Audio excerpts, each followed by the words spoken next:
সানিয়াদির সাথে দেখা করতে যাওয়ার সময় এত বড় কনস্ট্রাকশন আর এত সুন্দর ব্রিজ দেখলাম, আসো তোমাকে বিস্তারিতভাবে বলি। তো আজকে ফাইনালি আবারও চলেছে নতুন একটা ব্লগ নিয়ে। তো আজকে গোলসি যাচ্ছি সানিয়াদের সাথে ফাইনালি দেখা করার জন্য। তো যাওয়ার সময় মাহেন্দ্রার একটা শোরুম আমি দেখতে দেখতে হাইওয়ে দিয়ে যাওয়ার সময় মাহেন্দ্রার শোরুম দেখতে দেখতে চলে গেলাম, দিয়ে চলে এসে একটা জায়গায় দাঁড়িয়ে একটা স্টে করে নিলাম।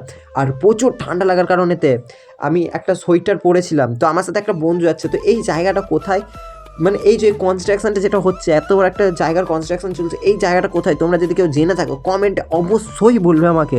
তো সামনে বাংলাপুর না কি একটা লেখা ছিল, আমি ভালো করে লক্ষ্য করিনি ওটা কী ছিল, তুমি আমাদের ওটা কী ছিল সেটা তোমরা কমেন্টে জানো। তো ফাইনালি ওখান থেকে গোলসি হাই স্কুল আছে, যে গোলসি হাই স্কুল হাইওয়ে থেকে পড়ে, ওই স্কুলটার কাছে চলে এলাম। তো কিছুক্ষণের মধ্যেই চলে এসেছিলাম গোলসি। তো গোলসি আসতে আমার অনেকক্ষণই লেগেছিলো, তাও ছোটো ছোটো করে ভিডিও করলাম বলে এতটাই। তো ফাইনালি গোলসি বাজারেতে দাঁড়িয়ে আছে।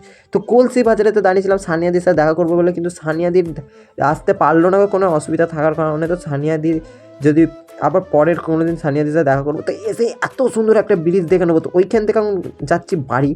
তো ওইখান থেকে এখন আমি বাড়ি যাই। তো বাড়ি যাওয়ার সময় রাস্তাতে আমরা আরও একটা জায়গায় দাঁড়িয়ে কিছুক্ষণ ঘুরে দাঁড়িয়েছিলাম, কারণ ওই জায়গাটাতে চারি সাইডে অনেক সুন্দর সুন্দর জিনিস ছিল, ওই সামনে দোকান ছিল। তো এখানটা দাঁড়িয়ে কিছুক্ষণ আমি স্টে করে নিলাম। তো আজকের জন্য ভিডিওটা এতটাই, দেখা হচ্ছে পরবর্তী ভ্লগস যেতে, বাই।